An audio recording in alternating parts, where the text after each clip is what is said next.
पुत्रदा एकादशी व्रत कथा। श्री युधिष्ठिर कहने लगे कि हे भगवान, श्रावण शुक्ल एकादशी का क्या नाम है? व्रत करने की विधि तथा उसका महात्म्य कृपा करके कही। मधुसूदन कहने लगे कि इस एकादशी का नाम पुत्रदा है। अब आप शांति पूर्वक इसकी कथा सुनिए। इसके सुनने मात्र से ही वाजपेयी यज्ञ का फल मिलता है।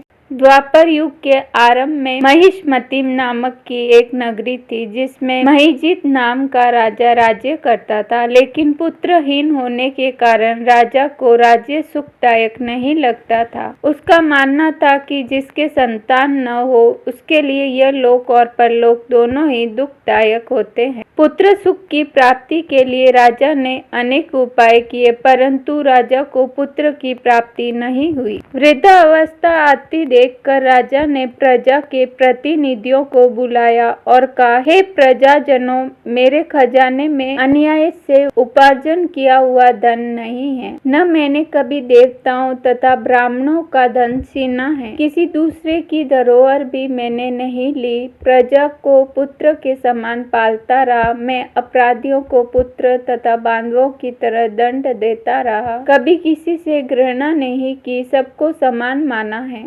सज्जनों की सदा पूजा करता हूँ। इस प्रकार धर्म युक्त राज्य करते हुए भी मेरे पुत्र नहीं हैं, सो मैं अत्यंत दुख पा रहा हूँ। इसका क्या कारण है? राजा महिजीत की इस बात को विचारने के लिए मंत्री तथा प्रजा के प्रतिनिधि वन को गए। वहाँ बड़े बड़े ऋषि मुनियों के दर्शन किए। राजा की उत्तम कामना की पूर्ति के लिए किसी श्रेष्ठ तपस्वी मुनि को देखते फिरते रहे। एक आश्रम में उन्होंने एक अत्यंत वयोवृद्ध, धर्म के ज्ञाता, बड़े तपस्वी, परमात्मा में मन लगाए हुए, निराहार, जितेंद्रिय, जितात्मा, जित क्रोध, सनातन धर्म के गुण तत्वों को जानने वाले, समस्त शास्त्रों के ज्ञाता महात्मा लोमेश मुनि को देखा, जिनका कल्प के व्यक्तित्व होने पर एक रोम गिरता था। सबने जाकर ऋषि को प्रणाम किया।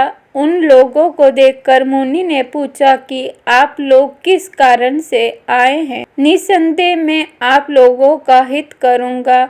मेरा जन्म केवल दूसरों के उपकार के लिए हुआ है, इसमें संदेह मत करो। लोमेश ऋषि के ऐसे वचन सुनकर सब लोग बोले, हे महर्षि, आप हमारी बात जानने में ब्रह्मा से भी अधिक समर्थ हैं, अतः आप हमारे इस संदेह को दूर कीजिए। महिष्मतिपुरी का धर्मात्मा राजा महिजीत प्रजा का पुत्र के समान पालन करता है, फिर भी वह पुत्रहीन होने के कारण दुखी है। उन लोगों ने आगे कहा कि हम लोग उसकी प्रजा हैं, अतः उसके दुख से हम भी दुखी हैं। आपके दर्शन से हमें पूर्ण विश्वास है कि हमारा यह संकट अवश्य दूर हो जाएगा, क्योंकि महान पुरुषों के दर्शन मात्र से अनेक कष्ट दूर हो जाते हैं। अब आप कृपा करके राजा के पुत्र होने का उपाय बतलाए। यह वार्ता सुनकर ऋषि ने थोड़ी देर के लिए नेत्र बंद किए और राजा के पूर्व जन्म का वृत्तांत जानकर कहने लगे कि यह राजा पूर्व जन्म में एक निर्धन वैश्य था। निर्धन होने के कारण इसने कई बुरे कर्म किए। यह एक गांव से दूसरे गांव व्यापार करने जाया करता था।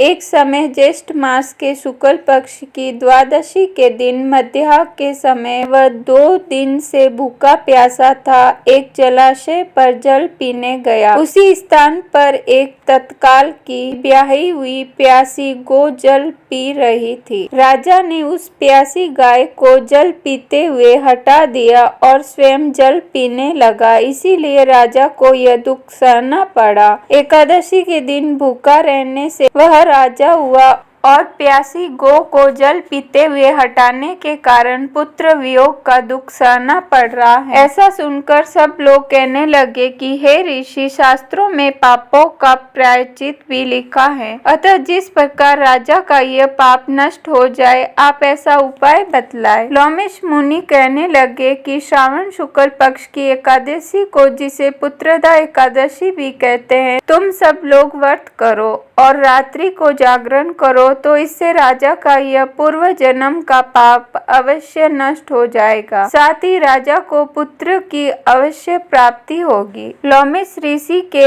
ऐसे वचन सुनकर मंत्रियों सहित सारी प्रजा नगर को वापस लौट आई और जब श्रावण शुक्ल एकादशी आई तो ऋषि की आज्ञा अनुसार सबने पुत्रदा एकादशी का व्रत और जागरण किया। इसके बाद द्वादशी के दिन इसके पुण्य का फल राजा को दिया गया। उस पुण्य के प्रभाव से रानी ने गर्भ धारण किया और प्रसव काल समाप्त होने पर उसके एक बड़ा तेजस्वी पुत्र उत्पन्न हुआ। इसीलिए हे राजन, इस श्रावण शुक्ल एकादशी का नाम पुत्रदा पड़ा। अतः संतान सुख की इच्छा करने वाले इस व्रत को अवश्य करें। इसके महात्म्य को सुनने से मनुष्य सब पापों से मुक्त हो जाता है और इस लोक में संतान सुख भोगकर परलोक में स्वर्ग को प्राप्त होता है।